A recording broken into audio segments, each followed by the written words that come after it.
Le matin, il voulait et nous un morceau pour nous commencer.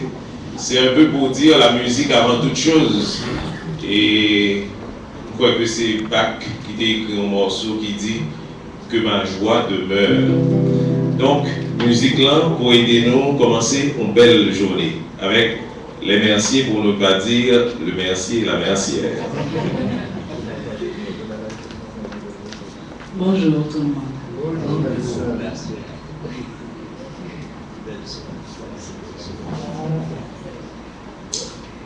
On va chanter Dieu Tout-Puissant. C'est une façon de bien commencer la journée.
Merci beaucoup. Là, le sérieux a déjà commencé parce que les choses sérieuses commencent par l'émotion. Et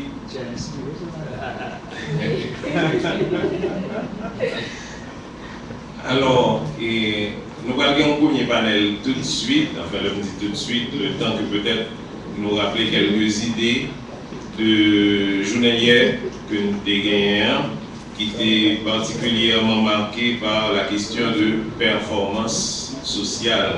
Un panel avec Dominique Le Saff de l'INES, Dieudonné Eugène du KNFP et Oveline Mercius de l'ANACAF.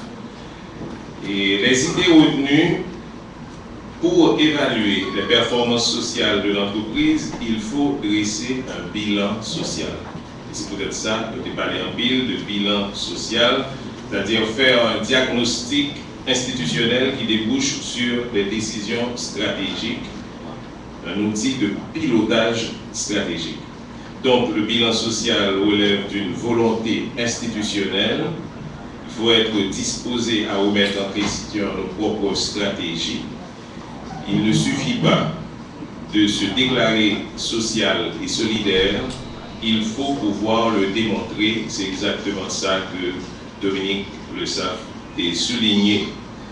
Pour cela, des critères et indicateurs de la performance sociale sont à définir. Gouvernance, c'est-à-dire la dimension sociale, il faut le prouver. Stratégie émanant des propres acteurs, objectifs sociaux comme point de référence sociale, puis des exigences du social qui ne sont pas en contradiction avec les exigences économiques et financières. En matière de décision stratégique issue du bilan social, les priorités sont définies par les acteurs eux-mêmes. Et après nous avons exploré des expériences qui commencent à faire en Haïti en matière de bilan social,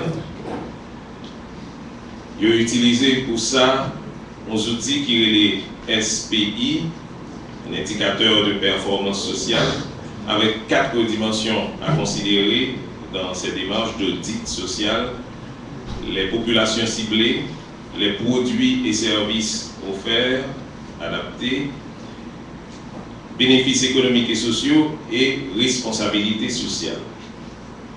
Étude de cas, particulièrement KNFP, FIDES, Fonds d'Espoir, COFIP et 4 caisses membres de l'ANACAF. Remarque produite, l'outil SPI est quand même limité en ce qui concerne les caisses populaires. Il faudrait, d'après les intervenants, un outil propre et plus adapté, capable de mesurer l'impact social. On arrive donc à la conclusion qu'une entreprise sociale et solidaire se doit de mesurer les résultats financiers, certainement, d'évaluer le rendement à l'aide d'outils appropriés, mais en même temps, il faut mesurer aussi la performance sociale qui traduit la mission sociale de l'entreprise. Donc, quand on se réclame de l'économie sociale et solidaire, il faut pouvoir faire les 2 types d'audits. Voilà un petit peu l'idée que nous avons retenue de panel qui était fait hier matin, et puis ensuite il y a des travaux en atelier ciblés particulièrement sur la question de financement pour l'agriculture, et puis de l'autre côté sur des expériences d'économie sociale et solidaire dans l'autre pays, dans quelques pays.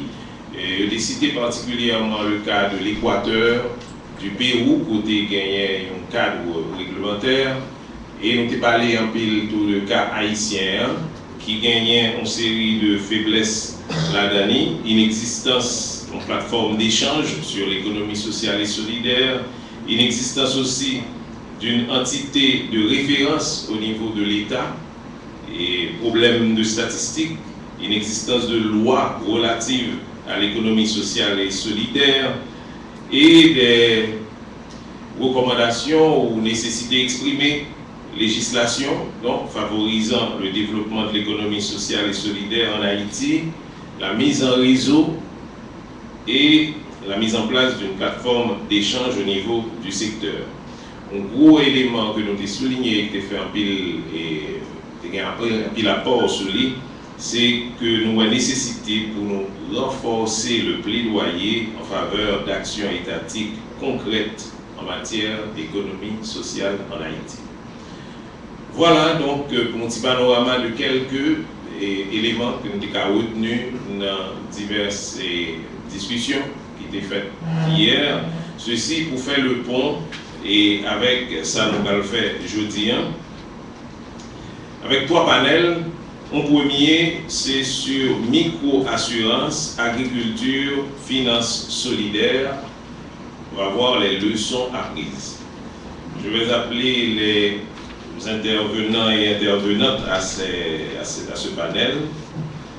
Il y aura Madame Karine Ouen, que nous saluons d'ailleurs, Mandel Silblé Chita ici, directrice de Fonds Causé, qui est avec nous jeudi. Nous saluons présence. Et l'autre invité tout qui est arrivé au fur et à mesure, et m'a signalé nous ça, l'arrivée, avec Madame Karine Ouen, pour retourner sur une série d'expériences en micro-assurance. Nous gagnons dans le panel ça tout, Madame Jacquet, Madame Yolène Jacquet, directrice de l'ANACAF. Avec lui, on a parlé de microfinance. Et puis, nous avons gagné M. Exhumé. M. Exhumé, c'est là que Livin Chita avec nous, notamment de la caisse Carport. Ok, donc, gagner un quatrième intervenant après le temps, mais j'espère que le temps pour l'arrivée, c'est M. Yvon Néristan, Georges Yvon Néristan du ministère de l'Agriculture, qui est avec nous tous. Alors, on va commencer par Mme Owen de Fonds-Causé sur retour d'expérience en micro-assurance. Pas qu'on ait si micro fonctionner. Pour le moment, on passe au micro ça. Merci un peu. Bonjour tout le monde. Je voudrais d'abord dire un grand merci à Mme Jacquet de m'avoir invité aujourd'hui. C'est vraiment un honneur et un plaisir pour moi de pouvoir contribuer une toute petite pierre à ce grand atelier, cette grande réunion. Alors, je veux d'abord vous avertir. Je ne suis pas une experte en microassurance, aucune façon. Seulement, Fonds-Causé a eu 2-3 expériences en microassurance ces dernières années et je voulais, sur l'invitation de Mme Jacquet, partager avec vous l'expérience que nous avons eue en microassurance. Donc, c'est essentiellement vous expliquer un petit peu pourquoi on s'est lancé dans la microassurance, quelle est l'expérience qu'on a eue et puis quelles sont les leçons apprises de ces expériences. Une firme qui s'appelle Maplecroft, qui est une firme d'analyse de risque anglaise, classait Haïti comme un des 3 pays les plus vulnérables au changement climatique. Je vous parle de 2011 là.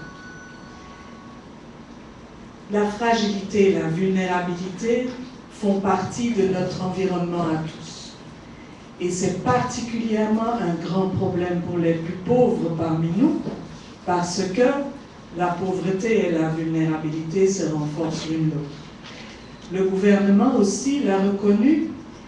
Ils ont mis dans leur programme triennal qu'il y a dans toute une série de facteurs de risque qu'il faut prendre en compte.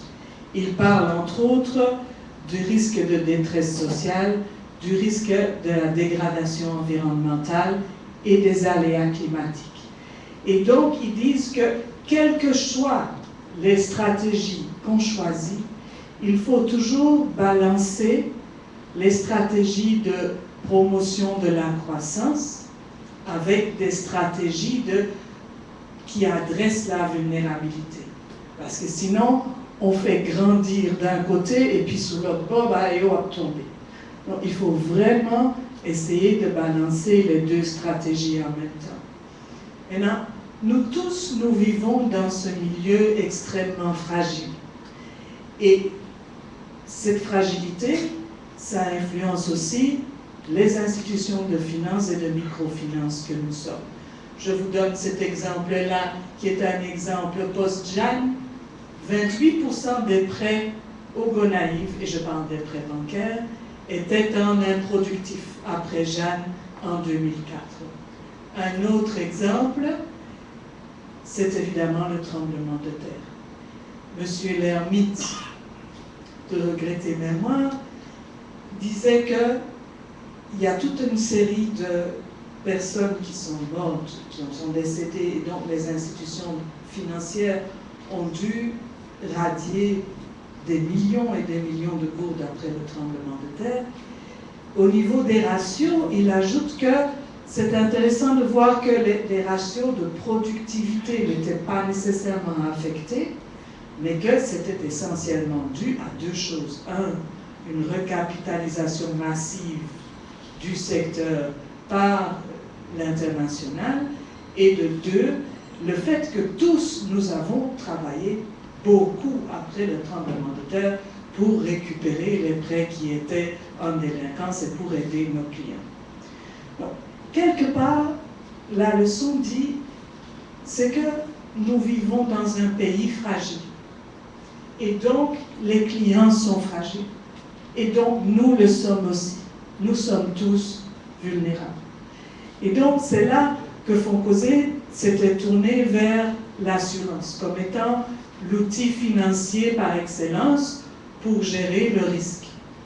Et comme nous sommes une institution de microfinance, on s'est tourné vers la microassurance, qui est un outil qui adapte les principes de l'assurance aux populations pauvres de la même façon que la microfinance adapte des outils financiers aux populations pauvres. Alors, nous avons testé, nous avons mis en œuvre 2 produits. Le premier produit est un produit d'assurance crédit. C'était un produit que nous avons développé avec la AIC et qui prévoyait que AIC rembourserait l'encours d'un prêt au cas où une personne décéderait ayant un prêt de fonds causés en main. Et qu'en plus de ça, la famille de la personne décédée toucherait 5 000 gourdes.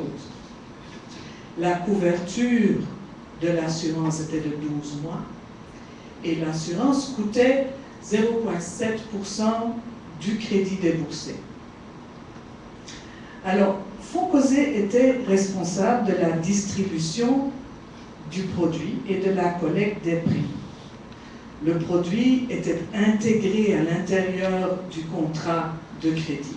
C'est-à-dire, vous preniez un crédit chez Fonds causés, vous aviez automatiquement l'assurance crédit vie qui était dans le contrat et le coût de l'assurance était intégré dans le taux d'intérêt. Techniquement, le portage était séparé entre AIC et Fonds causés. Fonds causés renouvelait les contrats en même temps que les contrats de crédit.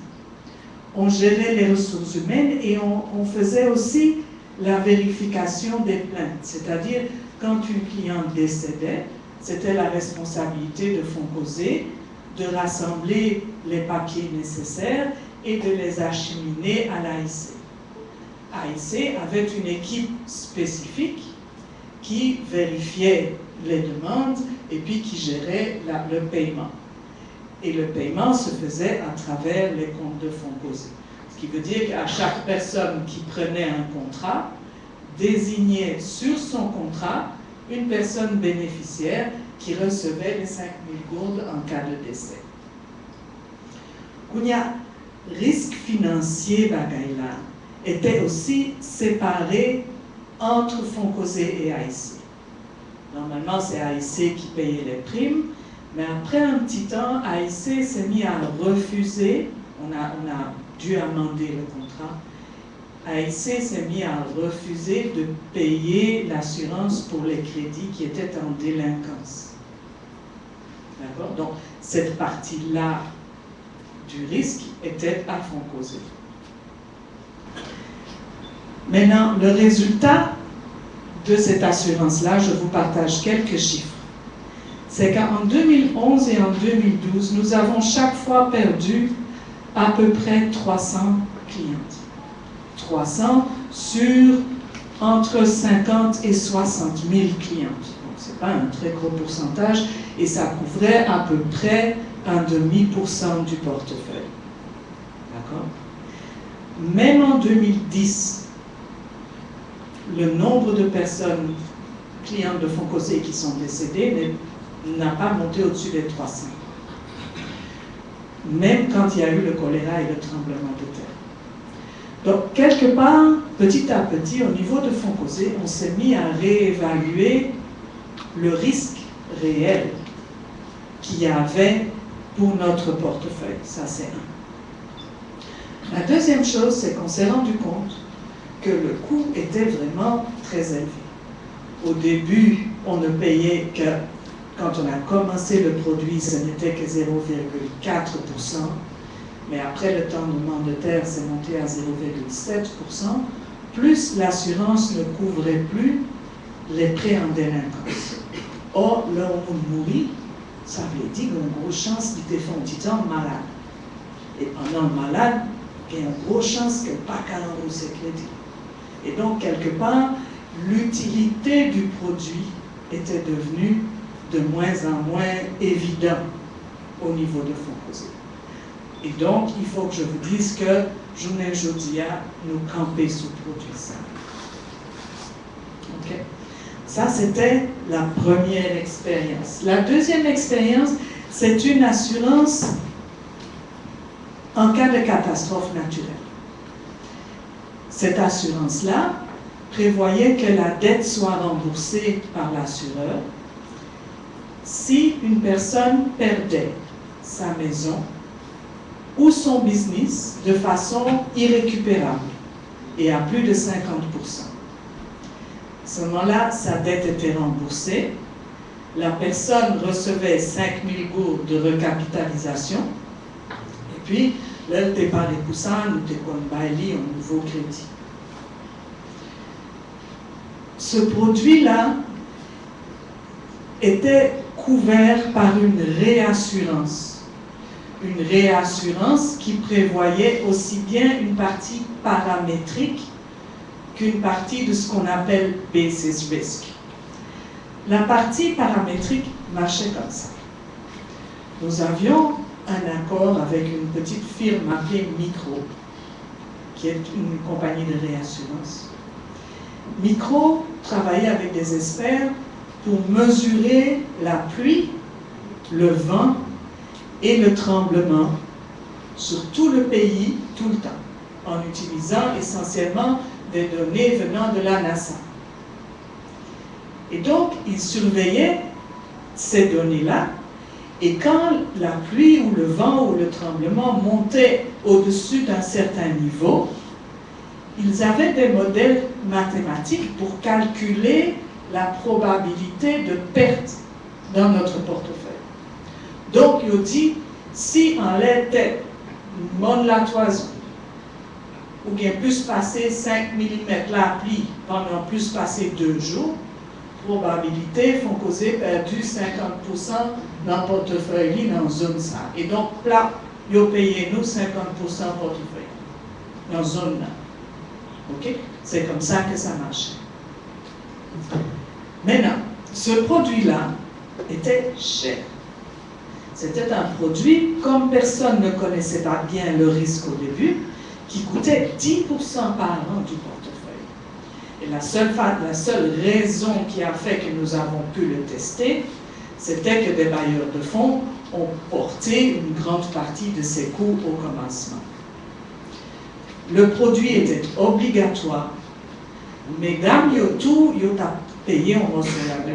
Elles payaient 3% de leur crédit au moment où le crédit était déboursé. Maintenant, on peut avoir la prochaine.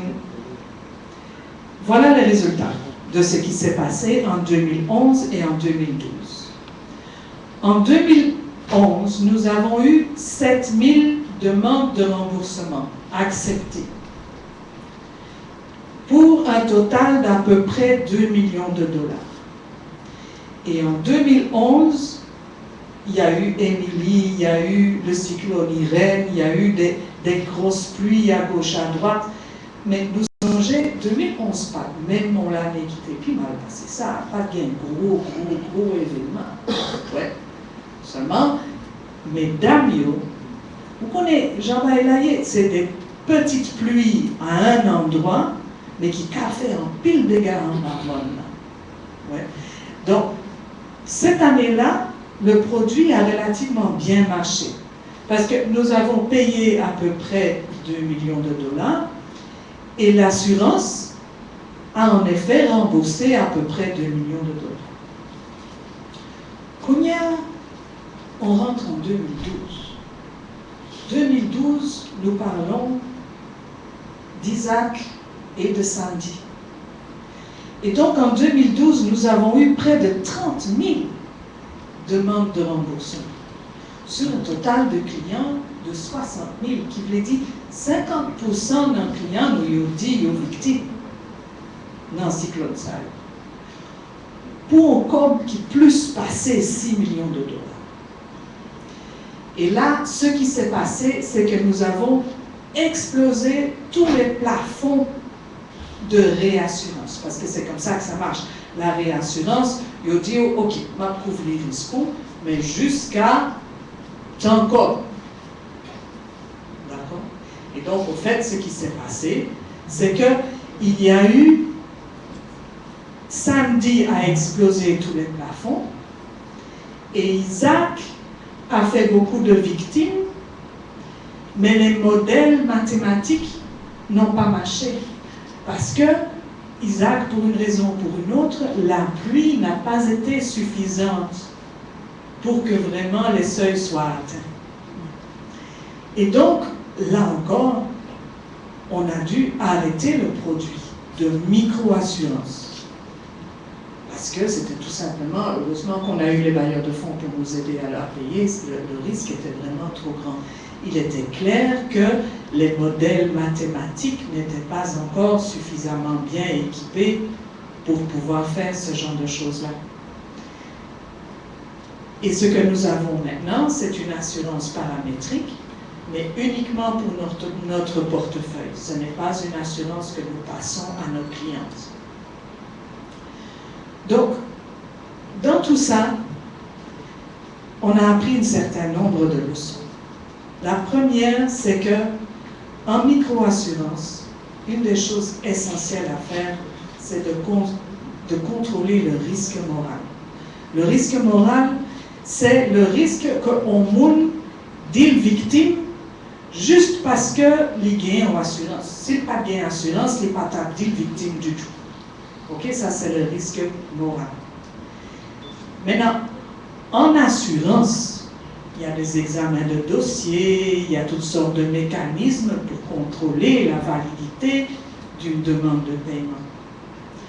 Le truc en microassurance, comme en microcrédit, c'est de trouver des façons opérationnelles de contrôler ce risque sans ou pas besoin, vous voyez, au monde à vérifier chaque demande ou gain, parce qu'avec micro-assurance, ben, ça va jamais marcher, qui est trop cher. Donc, nous-mêmes, dans le Fonds Causé, ça nous avons essayé de faire, c'est nous avons essayé de mettre un système de vérification qui, même gens avec microcrédit, pas nous qui sont microcrédits solidaires, qui comptaient sous pression sociale pour vérifier validité demande de paiement. Donc, ça me fait, c'est un chef de centre qui est élu, mon chef de centre de crédit. C'est un client. Nous, même gens avec l'autre, mais l'autre est l'une. Tant coup, c'est lui qui leader le groupe là. OK? Après, cette personne-là va visiter les maisons des gens qui disent qu'ils ont une perte. Elle les rapporte à Fonds Causé. Fonds Causé envoie une personne spécialement formée pour faciliter une espèce de réunion de centre de crédit où les dames entre elles étaient supposées faire comme une hiérarchie des pertes de tous les membres. Après, l'employé allait faire un audit des cas un peu borderline et ensuite, c'est sur base de cet exercice-là que les plaintes étaient acceptées ou refusées. Les clients qui avaient la plainte acceptée recevaient 5 000 gourdes directement dans leur compte. Et puis, après, elles recevaient un nouveau crédit quand elles étaient prêtes pour ça. Au fait, ce qu'on s'est rendu compte, c'est que ça n'a pas marché. Ça n'a pas marché parce que mesdames prennent trop de pression. Ils prennent trop de pression dans mes collègues dans le centre de crédit, pour déclarer tout le monde qui a perdu. C'est tout. Il y a des mesdames qui même refusé de faire l'exercice là. Gon cyclone, ils viennent, ils disent tout ça en victime.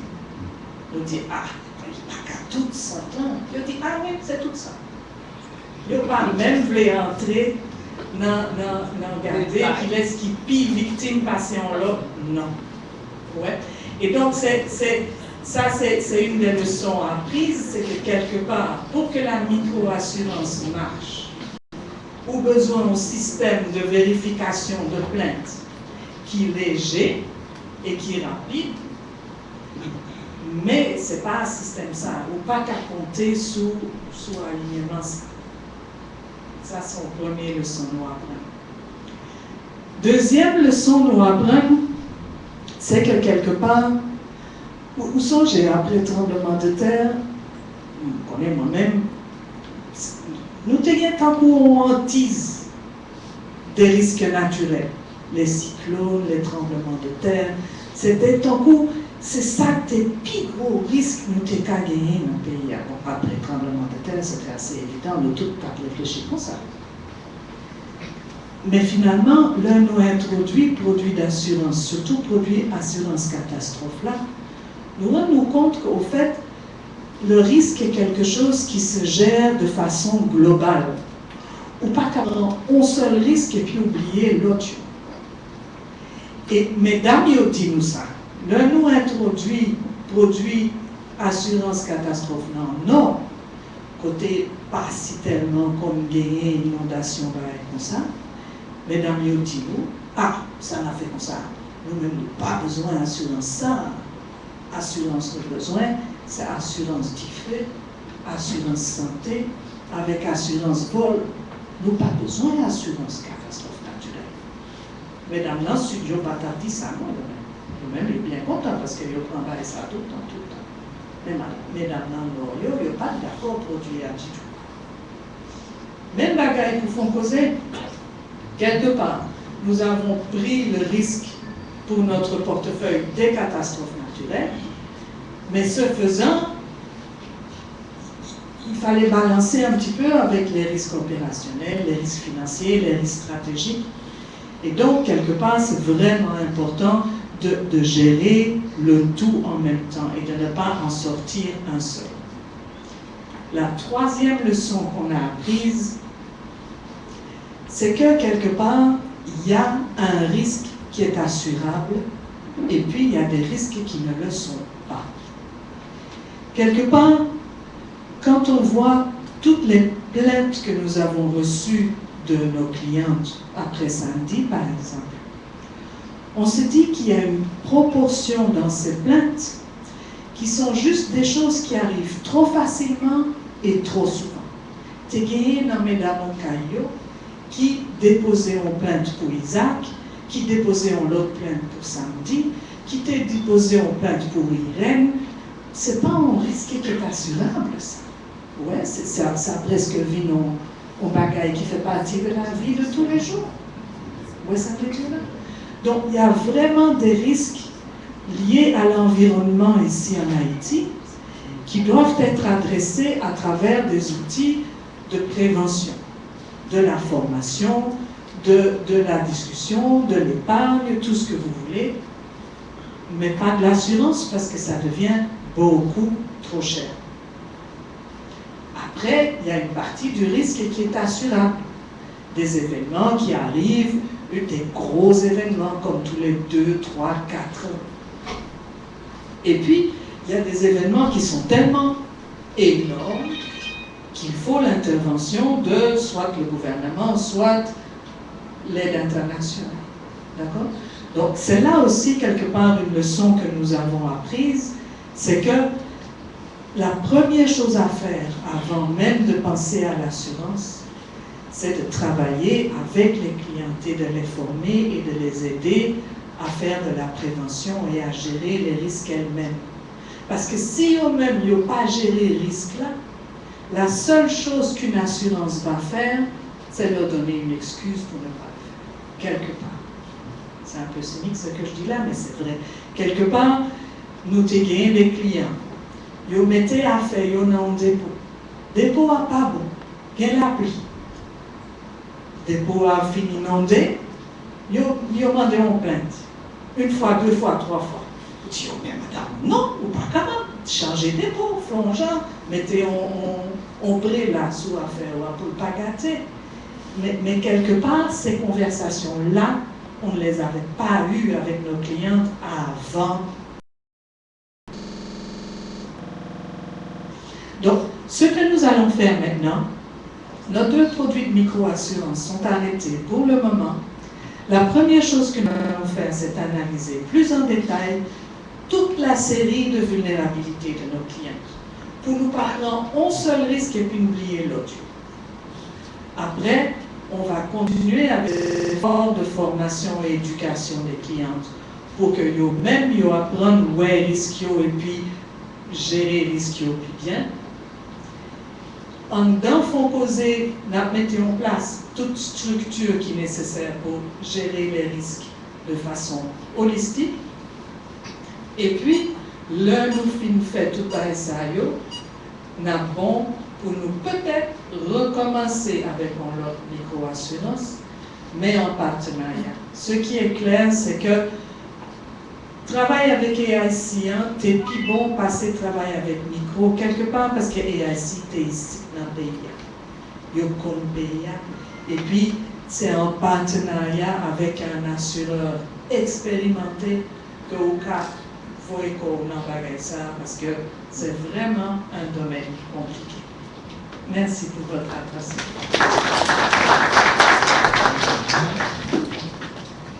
Merci beaucoup, Madame Ouane, directrice de Fonds Causé. Nous déployons attendez M. Georges Yvon Néristan, qui est sûrement là.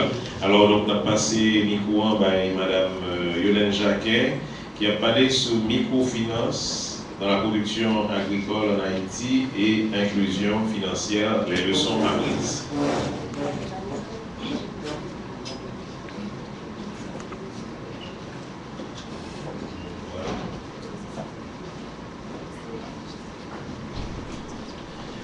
J'en ai remarqué, nous avons un problème de micro parce que nous ne tellement pas venir avec pile pour mettre dans 2 micros que c'est terrible.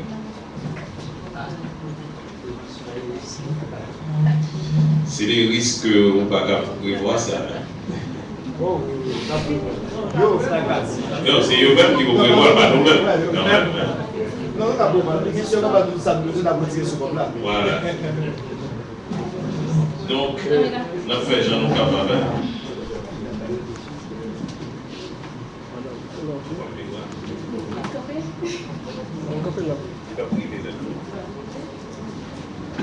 C'est juste pour gagner du temps. Si je m'enlève, je pourrais sauter quelques slides. Bonjour. Donc, nous allons enchaîner avec alors je dirais une toute petite goutte d'eau de l'océan. Parce que hier, au cours de l'atelier qu'on a eu sur quelle finance pour quelle agriculture, donc nous avons pu remarquer que c'est vraiment complexe parler de crédit agricole. Mais je dirais également, une goutte d'eau ne représente rien pour l'océan, mais il ne peut pas avoir l'océan sans goutte d'eau. Donc là, c'est une goutte d'eau. Nous allons juste partager exactement, comme il vient de le faire, l'expérience que nous avons dans le programme microfinance du crédit agricole, avec une phase sur les leçons apprises.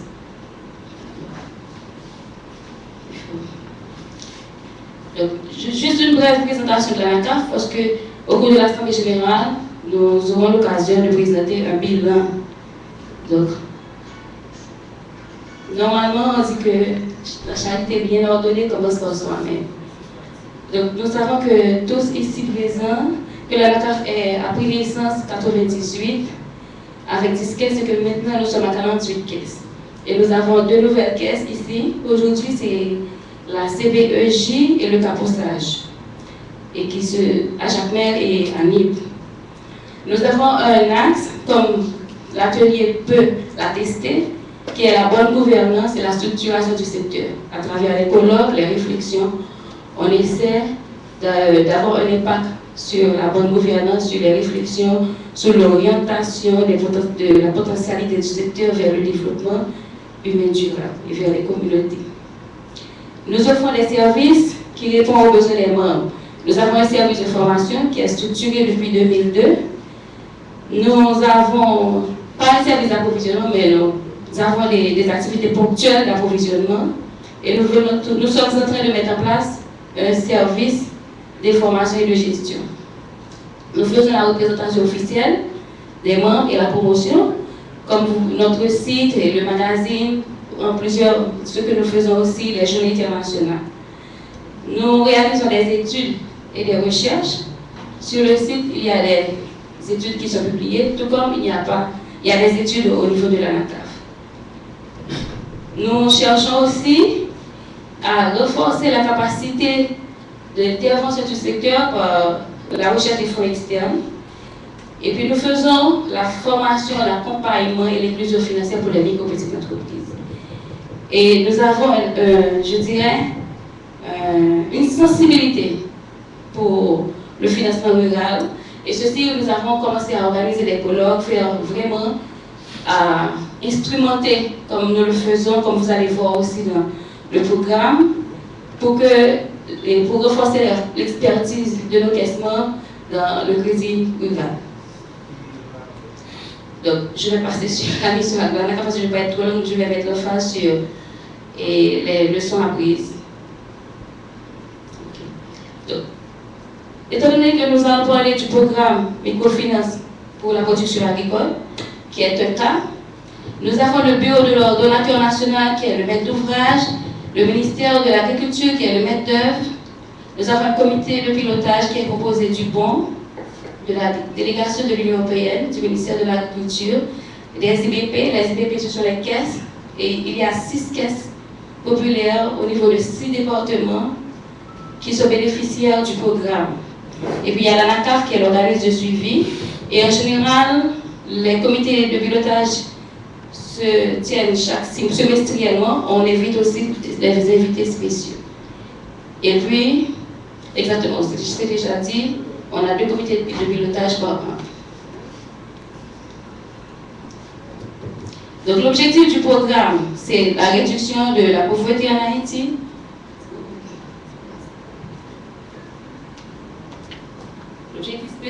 L'objectif spécifique, c'est la promotion de l'accès au crédit aux agriculteurs en vue de leur permettre d'augmenter la production, de nourrir la famille et de satisfaire les besoins fondamentaux. Là, je vais m'arrêter juste pour donner une explication. Plus particulièrement, et pour faire suite aussi, pour compléter, ou du moins pour bien et mettre emphase sur cela par rapport aux discussions que nous avons eues hier. Il y a 2 courants de pensée où on parle de l'agriculture familiale ou bien le financement des filières. Donc, au moment des discussions, il y a quelqu'un de l'ITK et puis le groupe s'était arrêté sur les 2 formes de financement. Le financement des filières opérationnelles, comme c'est le cas pour ce programme, et le financement de l'agriculture familiale, suivant le cas particulier. Étant donné que nous sommes des institutions financières, c'est une première chose. Deuxièmement, le portefeuille de crédit agricole. Et nous avons, à l'ANACAF 2007-2008, réalisé plusieurs études sur le portefeuille. La classification révélait que moins de 8% du portefeuille est alloué au crédit agricole. Alors que la majorité, à certains lieux, la majorité des membres propriétaires des caisses sont les agriculteurs. Et en plus, vous savez aussi que dans le portefeuille du crédit agricole des caisses, les produits sont diversifiés. La consommation, toutes sortes, la consommation, le logement, tout ça. Et on se rendait compte que le crédit agricole était traité en parents pauvres. Et ensuite, vous savez aussi que c'est un programme de sécurité alimentaire de l'Union européenne. Donc cela veut dire qu'on n'avait pas d'autre alternative que de mettre l'emphase sur le crédit agricole.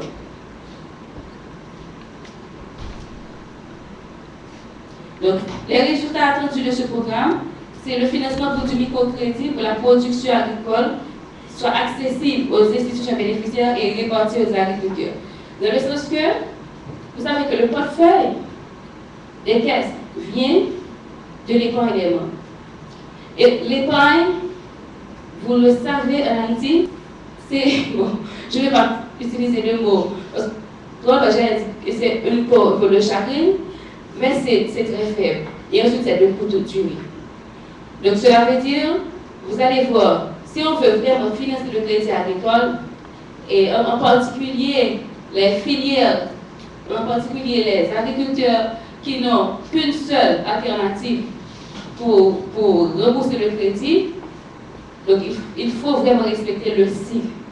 Et c'est difficile pour les coopératives avec le fonds qu'il dispose, de cibler les vulnérables, ou du moins les agriculteurs qui n'ont pas d'autres sources de revenus. Je n'ai pas dit que ce n'est pas possible, mais je sais que c'est difficile et peut-être ça peut être même impossible pour certaines caisses qui n'ont pas de liquidité. Le deuxième résultat, les institutions de microcrédit sont renforcées parce que dans le cadre de ce programme, nous avons des formations, nous avons élaboré un outil, un manuel d'instrumentation, nous avons élaboré des fiches techniques qui ne sont pas vraiment des produits de crédit, mais c'est des fiches pour qu'un agent de crédit qui n'a pas de formation académique au niveau de l'agriculture puisse se servir, c'est comme des fiches CIALITI. Donc, on a dû les documenter pour qu'ils puissent faire ce crédit qui, normalement, est plus spécifique que les expériences qu'ils ont eues avec d'autres types de crédit. Et le troisième résultat, c'est le partenariat public-privé renforcé et relations ministère de l'agriculture et organismes microcrédit améliorés. Bon. Le programme était conçu de cette manière. Il y a un fonds de crédit, un fonds de garantie, un fonds pour le renforcement de capacité, un fonds pour le contrôle et le suivi. Alors, quand je dis un fonds, c'est pas un grand fonds. Et comme c'est une expérience qu'on est en train de partager, donc on le partage. Donc, le fonds de crédit représente 59%. Il faut dire aussi que le programme est à sa fin, parce que la date de la clôture est prévue là pour le 14 avril. Le fonds de crédit est de 59%, le fonds de garantie de 30%, le renforcement de capacité était de 10%. Et quand je parle de renforcement de capacité, c'est le renforcement de capacité des opérateurs, des opérateurs, que ce soit les agents de crédit, les directeurs, les dirigeants, et le renforcement de capacité des agriculteurs. C'est pourquoi on a des outils particuliers, spécifiques en créole, des outils de base qui sont élaborés dans le cadre du programme et adressés aux agriculteurs. Donc, j'ai déjà parlé des études du manuel, donc enfin, pour les agriculteurs. Après, on a eu à développer des modules sur la gestion, sur la comptabilité, donc par rapport aux lacunes. Parce que ce qui arrive, c'est qu'en général, les agriculteurs font du crédit agricole, ils le font, alors je dirais, c'est juste pour la famille ou bien pour le plaisir, alors qu'ils ne font que ça. Ils doivent pouvoir comprendre que c'est une entreprise. Alors, quand je dis que c'est une entreprise, c'est notre concept d'institution financière. Si on finance quelque chose, il faut oublier qu'il y a un calcul au préalable. Il faut qu'il y ait un calcul de risque, il faut qu'il y ait aussi un calcul pour voir si le projet est solvable. C'est pourquoi on a mis l'emphase sur l'accompagnement des agriculteurs à préparer leur plan d'exploitation et particulièrement leur plan de production. On a un spot sur le plan de production. Au moment des pauses, on pourrait profiter pour l'écouter au cours de cette rencontre. Et pour le contrôle et le suivi, parce que normalement, ici, pourquoi il y a le contrôle et le suivi? Parce que c'est un fonds dédié. Dans le sens que c'est important pour nous autres, pour l'Union européenne qui a financé, de savoir que ce fonds a été utilisé pour le but pour lequel il a été alloué. Et donc, c'est pourquoi, pour faire cette activité-là, pour réaliser le contrôle et le suivi, on a dû élaborer un manuel d'utilisation et d'instrumentation du fonds pour que les caisses qui bénéficient du fonds pour normaliser les interventions et ensuite harmoniser les procédures dans le cadre du programme avec les procédures des caisses. Parce qu'on n'avait pas tout changé avec juste un fonds. C'est juste pour essayer d'harmoniser, pour essayer d'assouplir.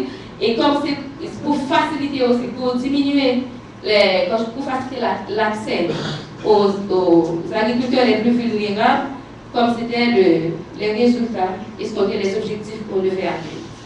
Donc pour cela, on a travaillé avec les caisses, des colloques et des réflexions pour élaborer ce manuel, afin que tout le monde puisse être du même avis en vue d'appliquer les principes clairs et ensuite d'harmoniser les rapports pour que tout le monde dans le programme puisse présenter les mêmes rapports et au final, pour que pour faciliter le mécanisme de contrôle. Donc là, je passe de tout ça. Donc, je vais présenter, par exemple, on parle de produits de crédit. Et les produits de crédit sont conçus en vue de servir un plus grand nombre d'agriculteurs vulnérables. C'est pourquoi vous allez voir, dans le cadre de ce programme, le montant maximum était de 500 000 gouttes. Et parce qu'on donnait la priorité à des crédits de plus petits, à des crédits qui ne sont pas trop élevés.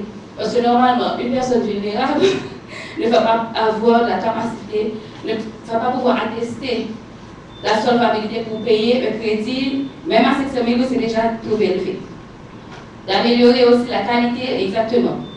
Et les produits, c'était fait pour améliorer la qualité et la pertinence des services financiers.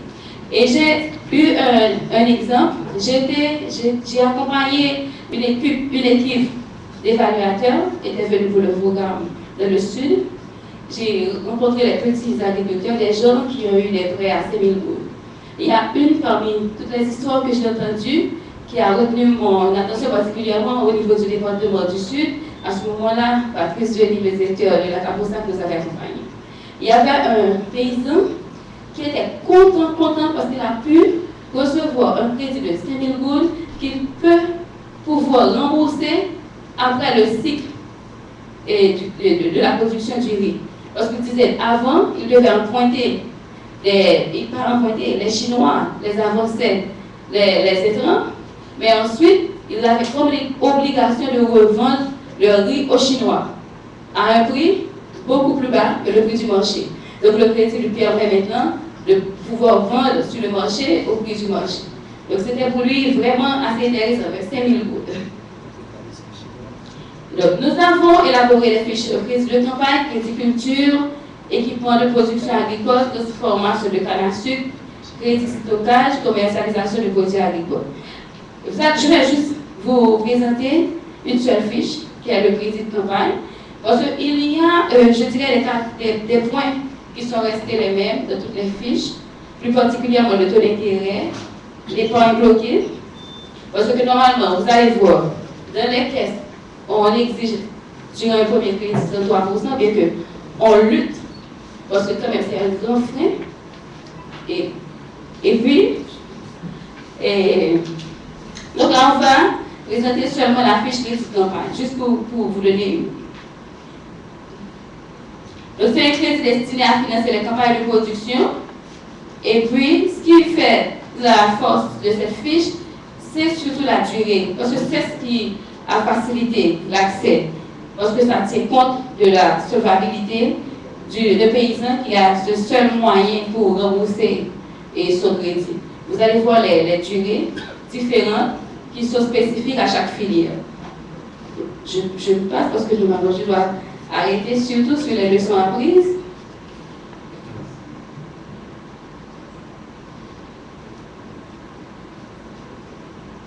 Ok. Là, c'est l'évolution du portefeuille de crédit. En dépit du fait que les caisses avaient reçu 59% de 2 millions d'euros, on était arrivé à 210 millions de gouttes en crédit à décaisser. Et ici, là, maintenant, le sol en cours, en termes de nombre de prêts, 4088, mais en termes de nombre de bénéficiaires, c'est à peu près de 2009. Donc, le total des crédits décaissés au 31 décembre, dans le cadre du programme, c'est de 215 918 000 et quelques gouttes. Donc, là, maintenant, je passe, parce que là, il y a les constats, parce qu'on a eu à faire, étant donné qu'il n'y avait pas eu de baseline au moment de la conception du projet, on a eu à faire une étude d'impact. Je vais m'arrêter seulement sur ce point, où on avait identifié que 49% des bénéficiaires étaient âgés de 35 à 50 ans. Et nous allons tenir compte de plusieurs de ces points-là dans nos leçons apprises. Ça, ce sont les bénéficiaires, et vous allez voir, c'est vert. Donc, comme leçon apprise, on a remarqué qu'il y a des questions qui ont eu beaucoup de difficultés, beaucoup, à un certain moment, les risques ou bien le taux de délinquance était élevé. C'était particulièrement les caisses où un seul agent devrait s'occuper de plusieurs produits. Donc, on a eu à conseiller aux caisses de recruter un agent spécialisé pour le crédit agricole. Et j'espère que Godson me donne le temps pour finir avec les leçons apprises. Ok. Et puis aussi, comme tantôt j'ai déjà fait mention, le plan de production et le compte d'exploitation est nécessaire, non seulement pour l'agriculture. Parce que quand ils ont appris à évaluer le coût de leur exploitation et pouvoir réfléchir sur ce qu'ils comptent rentrer, pouvoir faire la comparaison entre les rentrées, entre l'espérance de revenus et les dépenses, ça les aide à mieux cerner et à savoir combien qu'il faut et tout ça. Ça les aide à mieux gérer l'implantation et la formation entrepreneuriale, comme je l'ai déjà dit, les produits pertinents. Alors, il faut les produits pertinents et adaptés. C'est ce qu'on disait hier au niveau des performances sociales. C'est important à chaque filière et à toutes les chaînes de production. C'est pourquoi on a plusieurs fiches. Et puis, ce qui nous a impressionné, c'est l'impact significatif du crédit sur la vie des agriculteurs. Une personne peut recevoir par exemple 40 000 gouttes. Avec 40 000 gouttes, cette personne fait des merveilles. La personne a son propre entreprise, la personne emploie d'autres gens dans la zone. Donc ça, particulièrement, m'a personnellement impressionné. Et puis, les leçons apprises aussi, quand on a été étudier les raisons, les causes de certains taux de délinquance très élevés, on a pu identifier que le fait que le programme, c'est une caisse par département, par exemple, toujours dans le cas du Sud, et en plus on fait une petite promotion. Ensuite, on a priorisé les gens qui n'avaient pas accès, qui ne pouvaient pas intégrer, c'est ça l'inclusion, qui ne pouvaient pas intégrer les caisses dans le cadre des conditions régulières. On a fini par remarquer les personnes qui ont eu accès au premier crédit, qui étaient 40% du portefeuille, là il y avait beaucoup plus de délinquance. Parce que ces gens-là n'avaient pas de stock de crédit, ils n'avaient aucun lien de mutualité avec les caisses. Il y a par exemple dans une caisse où quelqu'un est venu prendre le crédit et on ne le revoit jamais. Donc ça, c'est quand même intéressant pour faciliter l'accès, mais quand même ça a deux. En plus, le fait qu'il y a plusieurs types de produits, plusieurs durées, donc les méthodes de suivi de délinquance ordinaires des caisses se révèlent inadéquates par rapport aux caractéristiques distinctives de ce crédit. Et puis, le traitement des données fiables et disponibles aux besoins, exactement. Pour traiter les données, pour que les données soient disponibles, pour pouvoir faire le suivi, ça c'est extrêmement important parce que les informations doivent être disponibles. Si un crédit arrive à terme à 3 mois, si un crédit arrive à terme à 6 mois. Donc c'est pourquoi, pour nous autres, l'outil que les caisses disposent ne répond pas. Je ne peux pas dire ne répond pas pour fournir les informations fiables et en temps, je ne vais même pas dire en temps réel, et aux besoins. Donc ça, c'est les leçons apprises. Et par rapport à ce constat que j'avais souligné, où on a les gens là, les bénéficiaires sont des personnes entre 35 et 50 ans.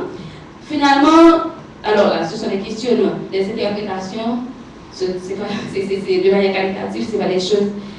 Mais on pense que la méthode archaïque en Haïti et tous les sacrifices que les agriculteurs doivent consentir, c'est notre opinion. Alors, n'attire pas les jeunes, c'est ce que nous avons pensé.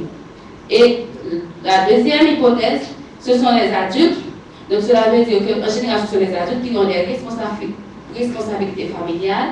Donc nous pensons aussi que c'est important, étant donné que c'était améliorer les conditions des familles. Pour nous, ce n'est pas vraiment un mauvais signe. Bien entendu, il faut dire aussi le haute leçon apprise. Parce que étant donné que je crois que M. Néristin est là, on en avait parlé au cours du comité de pilotage, alors je peux le dire. Parce que le crédit agricole ne peut pas être sur le dos des institutions financières, proprement dit. Parce qu'il y a des problèmes, il y a des délinquances qui arrivent à cause des problèmes de disponibilité de semences, de mauvaise qualité de semences, des problèmes d'inondation, des problèmes d'infestation, des problèmes d'irrigation, particulièrement dans le nord-est, manque de liste. Bon, ça, on en a déjà parlé. Donc, cela veut dire que c'est sûr, ce ne sont pas des problèmes que les caisses peuvent aller. Et comme j'ai mis perspective et recommandations, pourquoi? Parce que nous sommes à la fin du programme. Alors, c'est pourquoi j'ai changé de formulation. Ça peut être dans le même slide, ça peut être des perspectives, ça peut être aussi des recommandations, parce qu'il y a des points qui ne sont pas à notre niveau. Par exemple, pour répondre, alors on pense que normalement le nouveau fonds de garantie et de crédit devait être dédié à l'agriculture pour répondre au mieux à la demande existante et élargir la couverture géographique. Parce que nous pensons qu'il y a plus de caisses qui ont des fonds, parce que c'est des fonds pour faire le crédit agricole, ce serait mieux comme ça. Ce sont les membres, ou du moins des personnes qui sont dans les localités de leur environnement qui bénéficieraient du crédit. Donc le tissu social, ou bien l'aspect mutualiste, serait un avantage, parce que ces gens-là, étant donné qu'ils sont dans les zones, faciliteraient quand même le remboursement. Ensuite, des fonds pour renforcer l'expertise des opérateurs. En particulier les agents de crédit qui sont vraiment un pilier dans le crédit, pas seulement dans le crédit agricole, et ensuite les entrepreneurs, les agriculteurs. Et ensuite, ça allait nous permettre, parce que là, l'idée c'est que, c'est comme en Europe, on sait que le taux d'intérêt est beaucoup. On sait que le taux d'intérêt ici, mais laisse-moi prendre cet exemple de référence, où tu vois, les conditions sont vraiment pénalisantes. Mais si quelqu'un a, par exemple, un fonds de $1 million pour faire du crédit, peut-être que le revenu sur $1 million et le revenu sur $500 et le revenu sur, vous voyez, ce revenu pourra permettre à la personne quand même de faire fonctionner son institution. Je pense qu'avec plus de fonds, plus de formation, on pourrait agir sur les points bloqués et continuer à agir, parce que là on a agi dans le programme, on est passé de 33 à 10%. On est passé de 33 à 18%, à 18 à 24 non. De 36 à 18 et 24% pour les taux d'intérêt, pour les points bloqués de 33 à 10%, entre 10 et 15%. Bon, alors là, je laisse le point, c'est le plus facile. Merci. Merci beaucoup. Voilà, donc au deuxième exposé avec Mme Yolène Jacquet, qui nous mettait pieds bien à terre la réalité qui concerne nous. Et entre-temps, je salue l'arrivée parmi nous de M. Georges Yvon Néristan du ministère de l'Agriculture, qu'on attendait justement. Je lui demanderai de passer à table pour le panel d'entrée. Il y a une place qui lui est réservée ici et on va aller justement à sa présentation. Je ne sais pas s'il est prêt, M. Néristan. Le thème qu'il va développer pour nous, c'est la politique du ministère de l'Agriculture en matière d'assurance agricole. Vous avez le micro, monsieur. Merci.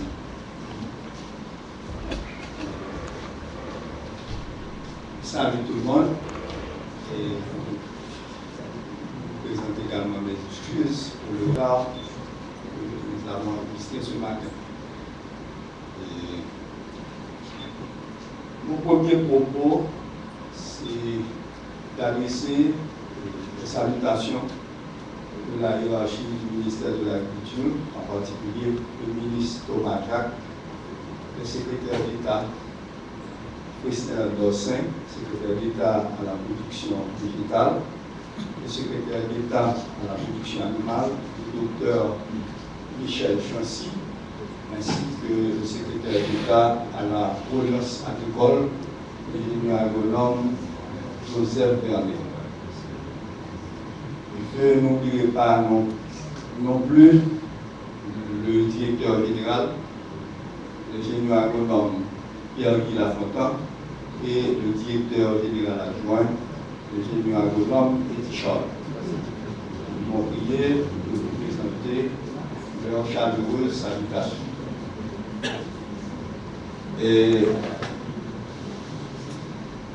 pour entamer le sujet qui nous a été confié.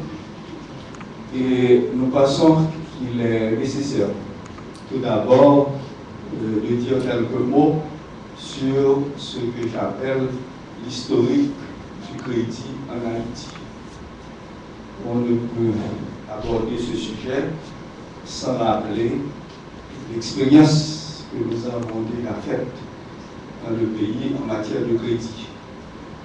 Et par exemple, l'Institut haïtien de crédit agricole et industriel, c'est l'ICAI, et qui a fait un grand travail, qui a mis le pied dans le plat, comme on dit, pour ouvrir une institution et dispensant de crédit aux producteurs agricoles, plus particulièrement aux petits producteurs. L'ICAI a opéré également dans la promotion du tourisme dans le pays. L'ICAI a attaqué également le problème du financement du secteur agro-industriel et aussi du secteur industriel. Après l'ICAI, nous avons eu l'expérience avec l'IDAI, l'Institut de développement agricole et industriel. Et l'IDAI, on peut dire que l'IDAI a continué le travail qui a été entamé par l'ICAI en atterrissant directement sur le terrain, en contact avec directement les producteurs, les petits producteurs, un peu partout à travers le pays. Et en plus, l'IDAI a financé des filières porteuses. On n'a pas oublié les expériences faites au niveau de la production cotonnière. On n'a pas oublié non plus la promotion qui a été faite au niveau de la filière maïs, l'introduction d'une nouvelle variété. Il en est de même pour le coton Stoneville 7A. L'IDAI a même installé une usine, ou pour ne pas dire une filature, qui a transformé le coton graine en huile pour le pays, et le coton fibre en tissu. C'est l'IDAI qui a alimenté les industriels tels que Brandt, Madsen, pour la promotion de la production nationale. Et avec, disons, la BENDAI, il était question de poursuivre cette expérience et on allait même produire des tissus de bonne qualité. Malheureusement, le projet n'a pas vu le jour, mais l'expérience d'étude a été faite et on allait bénéficier de l'appui des Israéliens dans le montage de cette usine de production de tissus de qualité en Haïti. En plus de ça, il faut souligner que l'IDAI a récupéré, pour ne pas dire réhabilité, l'Amérique du Sud par d'abord la production du beurre de table, bon beurre de table, et on a installé également une charcuterie au Caille, et on a amélioré le cheptel local en introduisant de nouvelles races de ségus, de jersey pour la production du lait et du beurre, et aussi d'autres productions telles que le yogourt, le lait en boîte, le lait frais, et On avait même produit des saucisses, salami, tout ça. Et on a fait des camions réfrigérés qui assuraient le transport entre les Cayes et Port-au-Prince. Pour ne citer que cela. Et je peux dire que l'IDAI est allé plus loin encore lorsqu'on a installé au niveau non loin de Léogane, après Précier, on a installé une usine de production de sucre artisanal. On avait même produit du rapadou de qualité et dans des conditions hygiéniques. Pour ça. Pour ne citer que ça.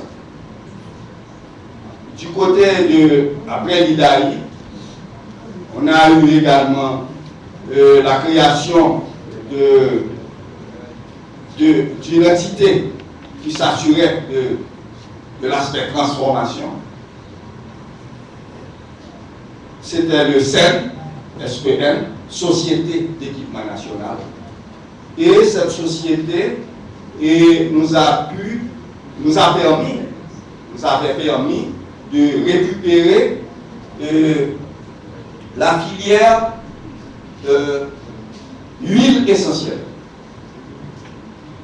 On a perdu le marché des huiles essentielles et avec la SEN, la SEN, Société d'équipement national, on a pu installer un laboratoire de contrôle parce qu'à un moment donné, on s'était aperçu qu'il y avait un problème de qualité au niveau de la production.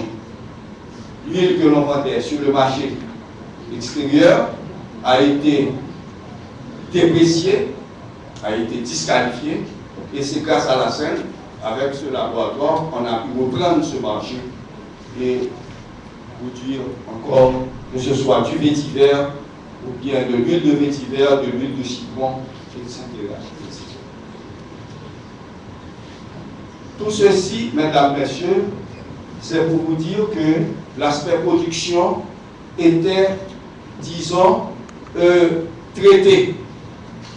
L'aspect production était considéré à sa juste valeur. Parce que qui dit crédit, dit production. Qui dit crédit, dit marché. On produit, on doit produire et on est obligé de produire pour un marché. Si on n'a pas de marché, on ne peut produire. Donc quand on passe à la production, et même quand on passe au crédit, on doit passer au marché. Après, on a eu le bureau de crédit agricole au niveau du ministère de l'Agriculture, des ressources naturelles et du développement rural, le BCA. Le bureau de crédit agricole a aussi son histoire, en ce sens que, à un moment donné, à un moment de la durée, on pensait changer de stratégie. Et on a dit au BCA, ce n'est pas nécessaire de vous immiscer ou bien d'adresser le crédit directement au planteur. Vous allez jouer le rôle de grossiste. Vous allez donner l'argent aux institutions financières, aux caisses populaires, aux ONG même, aux droits, et vous allez assurer le contrôle du secteur agricole. C'est ce qui est arrivé, puisqu'on n'a pas eu, disons, une expérience, une étude. C'est important, les études. Parce que, comme on dit, diriger, c'est prévoir. Et ce sont les études qui doivent nous permettre de prévoir ce qui va arriver ou ce qui pourrait arriver.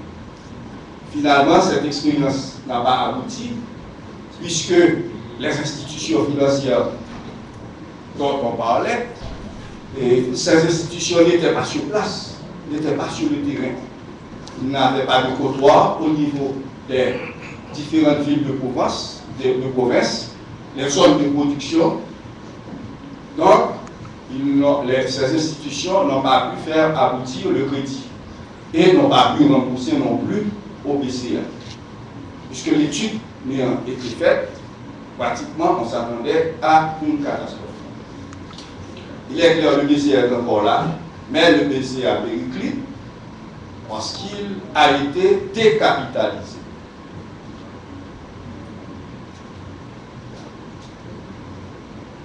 Comme vous le savez, nous sommes entrés dans le modernisme, cela fait un peu de temps. Cela veut dire que on s'est rendu compte que parallèlement au crédit, il faut la protection. Il faut protéger d'abord les institutions financières qui dispensent le crédit, qui octroient le crédit. Et il faut protéger également les producteurs qui travaillent, qui produisent. Comment les protéger? Les protéger, il faut venir avec un système d'assurance.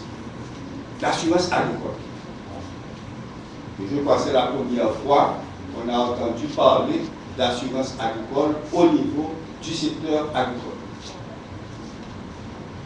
Un système d'assurance qui viendra créer la confiance qui n'existait pas, parce que le crédit c'est d'abord une affaire de confiance. Parce qu'au moment où l'on donne l'argent, eh bien l'activité n'est pas encore faite, surtout en matière d'agriculture. La plantation n'est pas encore faite, la production, la récolte n'est pas encore faite, donc il faut donner l'argent. Or, pour mettre en confiance les institutions financières, qui jusqu'à présent hésitent encore à s'impliquer dans les activités de crédit agricole, il faut l'assurance. Il faut cette assurance. Avant de s'impliquer, la banque doit être sûre que les fonds qu'elle va mettre, qu'elle va décaisser, précisément, eh bien, ces fonds doivent être garantis. Je me présente à la banque, je sollicite un crédit. Il est clair que je dois avoir un projet. Un projet. Si je finance mon projet à partir de mes propres fonds, aucun problème. Aucun problème. Mais à partir du moment où vous pensez à vous adresser à la banque, il vous faut un projet. Et en plus du projet, il vous faut aussi des garanties. Parce que la banque doit se dire, mais si votre projet échoue, où est-ce que je vais récupérer mon argent? Donc, toute la nécessité, parallèlement aux activités de développement que mène le ministère de l'Agriculture, ça veut ouvrir une parenthèse pour dire que très récemment, on a publié tout un lot de documents au niveau du ministère en ce qui concerne la politique agricole d'une part et aussi ce qu'on va faire au niveau du crédit. Parce que, vous le savez mieux que moi, le crédit, c'est le moteur du développement.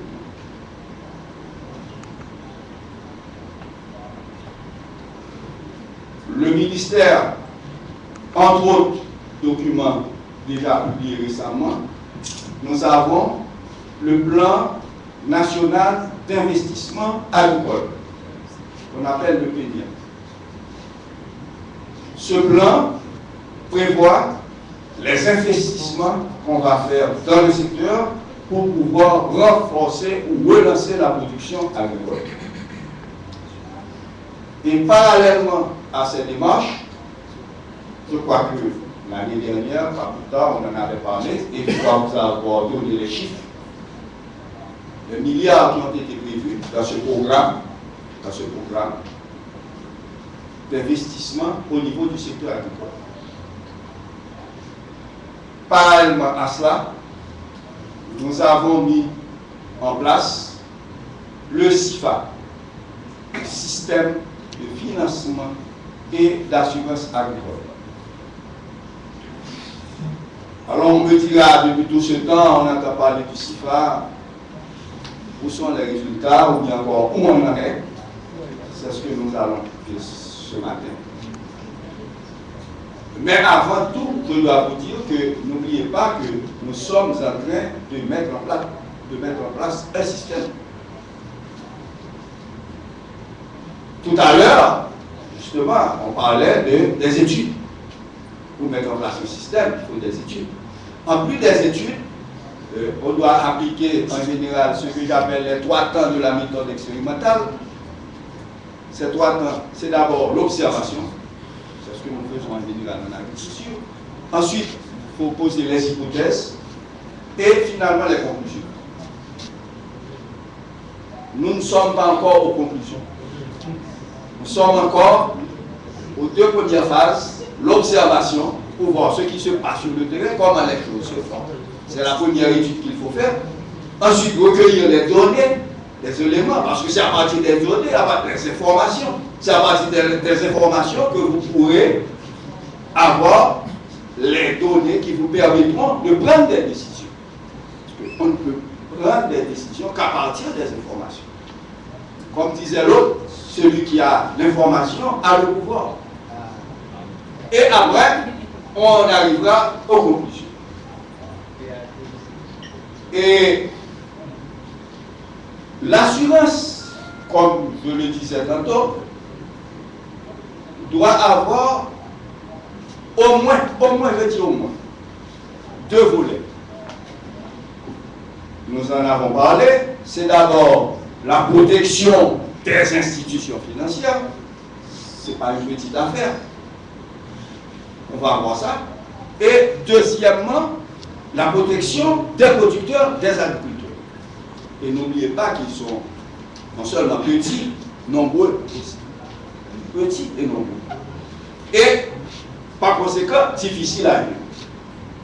Surtout en matière de crédit agricole. Et je dois revenir sur l'IDAI, et c'est là le mérite de cette institution, c'est que à l'IDAI, on faisait le crédit supervisé. C'est un crédit qui coûte cher, c'est un crédit direct, mais en même temps, c'est un crédit qui vous permet de bien doser la production. Parce que, en fin de compte, ce qui est important, c'est la conclusion. Vous allez financer du maïs, des haricots, tout ce que vous voulez, mais l'important, est-ce que la production de haricots a augmenté? Est-ce que la production de haricots a augmenté? Est-ce que la production de maïs a augmenté? Donc, c'est pourquoi le crédit supervisé vous permet d'aller directement aux producteurs et de contrôler effectivement si la production augmente ou si elle diminue.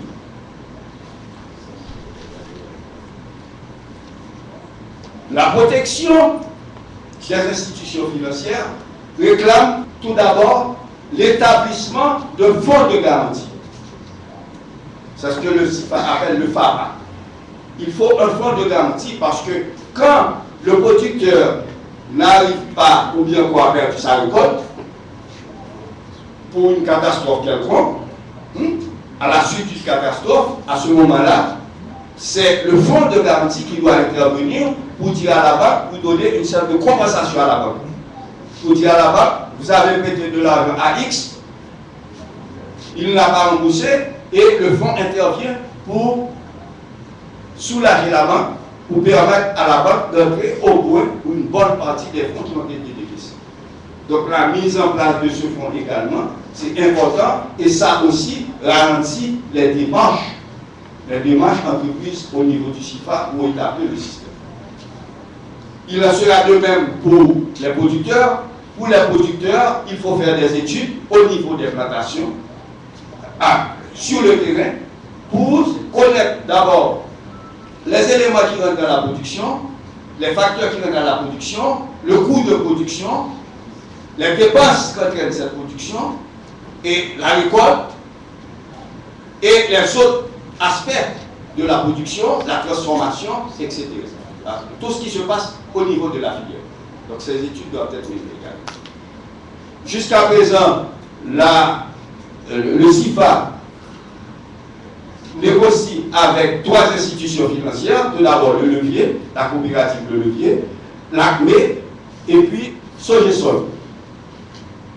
On est en train de travailler pour mettre en place le fonds de garantie que je viens de vous mentionner. Et du côté des producteurs, on est en train de mener des expériences actuellement au niveau de la vallée de l'Artibonite sur la production de riz, pour voir les éléments, pour recueillir les informations concernant la production de riz, la transformation, la récolte, etc., etc. Et c'est à partir de ça qu'on va pouvoir évaluer si on doit protéger le producteur, quels sont les aspects qu'on doit considérer et avec le coût également de cette intervention. Donc, nous en sommes là et nous allons continuer. On a terminé avec la première phase. On va passer d'ici avril à la deuxième phase du projet et à ce moment-là, on va essayer d'étendre, d'élargir ce projet dans les autres zones du pays parce qu'au niveau de la première phase, on avait travaillé surtout, essentiellement, sur les départements de l'Ouest et les départements de l'Artibonite. Je crois que c'est tout ce que je pourrais vous dire en matière d'assurance agricole. Merci beaucoup. Merci beaucoup, M. Neristan, pour toutes ces informations. Et puis, on va mettre fin à cette série d'exposés avec M. Exumé de la Caisse CAFOR sur produits financiers pour changer la vie. Il va nous parler de l'expérience des caisses populaires.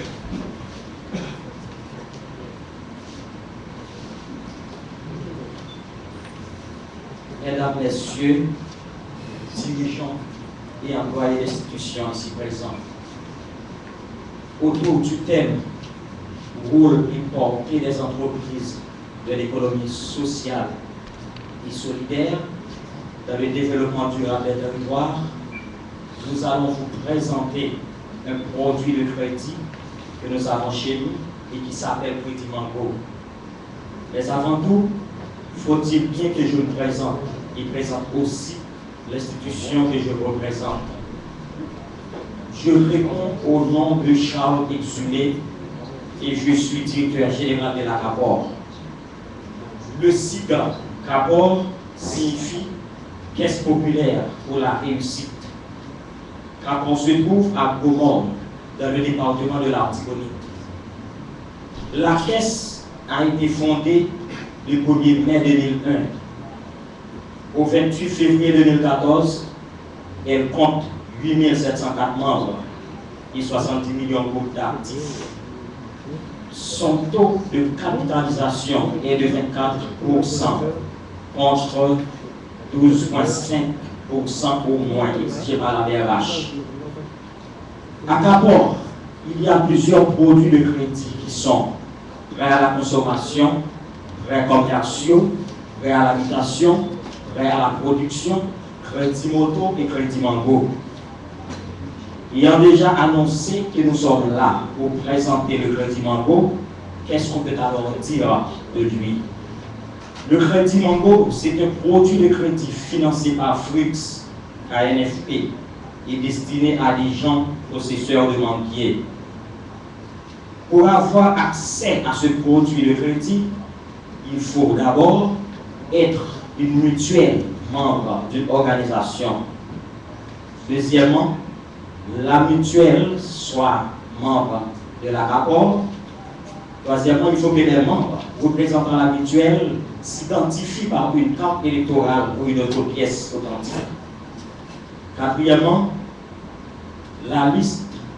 il faut que la liste des membres de la mutuelle s'intéressant au crédit soit soumise à la caisse. Excusez-moi, il y a un petit décalage.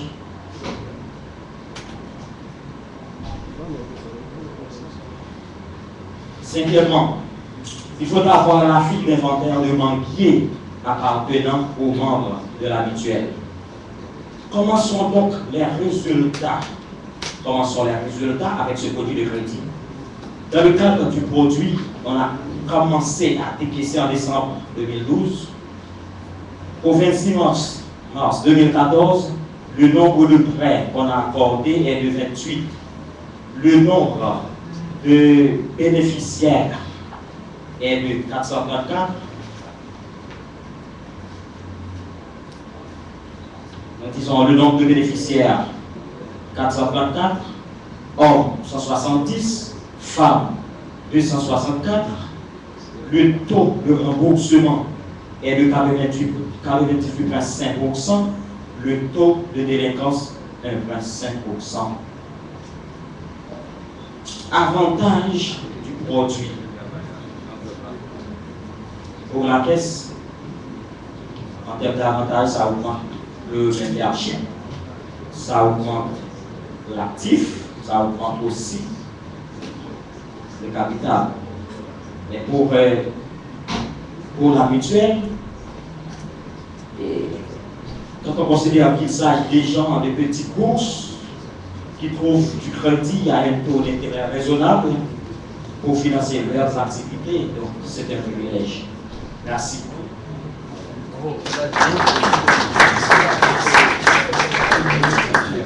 Bien. Merci beaucoup, Monsieur Charles Exhumé. Voilà, donc on a fait le tour des exposés, 4 exposés autour du thème micro-assurance, agriculture, finances solidaires, les leçons apprises. Pour fermer cette ronde d'intervention, nous allons demander à M. Evans Jérôme de la BRH de venir parmi nous pour faire les commentaires et synthèses.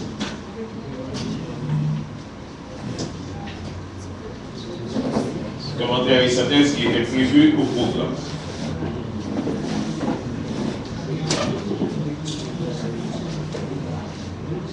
Merci Godson.